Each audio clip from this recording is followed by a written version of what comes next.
Okay, let's rewind that for 12 seconds. The fastest goal in FA Cup final history, great technique on the volley by İlkay Gündoğan, but this goal was certainly preventable. Erik ten Hag said as much in his post-match interview. But we conceded two really soft goals. The play begins from Man City's kickoff with the ball being played back to their keeper. You can see how Marcus Rashford moves forward to set the press, and Eriksen steps towards Rodri. Ten Hag would have worked on United's pressing from this kind of starting point. It makes sense given how good City are at playing out from the back. It's less likely that a lot of time was spent defending long balls, and I would suggest it probably wasn't the first thing on the United players' minds this early in the game. Anyway, Ortega launches the ball into the channel. You can see Haaland has drifted quite far wide onto United's left side of the pitch. United's left side has Lindelof in defense and Fred in midfield, who are both notably shorter than the right-sided Bruyne and Casemiro. Between Fred and Casemiro, who would you want competing for that ball? When the ball is hit into the channel, there's a crossover between them.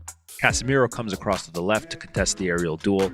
We don't know if he was instructed to do this or not. All I can say is I'd certainly prefer him in that duel over Fred. However, this also means that the midfield's unbalanced less than 10 seconds into the game. It isn't surprising that Haaland wins first contact. He would be the favorite in most aerial duels, but it's what happens immediately after which is inexcusable. Because Casemiro has come into Fred's zone, you would expect some kind of movement or reaction from Fred to cover, but instead Fred sees the ball go over his head and bounce without moving across to block Kevin De Bruyne's path to the ball. This leads to another aerial duel, one that probably could have been prevented if Fred was switched on to the situation.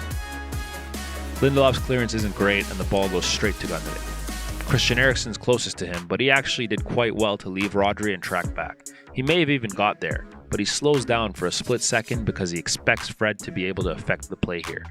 By the time Eriksen realizes that this isn't going to happen, he doesn't have enough time to recover. So having seen this, I can agree that it's a really soft goal to concede. You can even see a similar situation later in the game where Fred does exactly what he should have done here, breaking up a City attack by simply moving across to block De Bruyne's path to the ball. At this level, and especially against this Man City team, it's clear that the smallest lapse of concentration can be punished. And on this instance, there was a very clear lapse, whether that's solely on Fred's reaction or Casemiro crossing over when he wasn't supposed to. Only Erik ten Hag can tell you that. But to anyone saying that this goal was unstoppable, I say... Very false. Very false. True. No, very false. It's so false. It's very bad.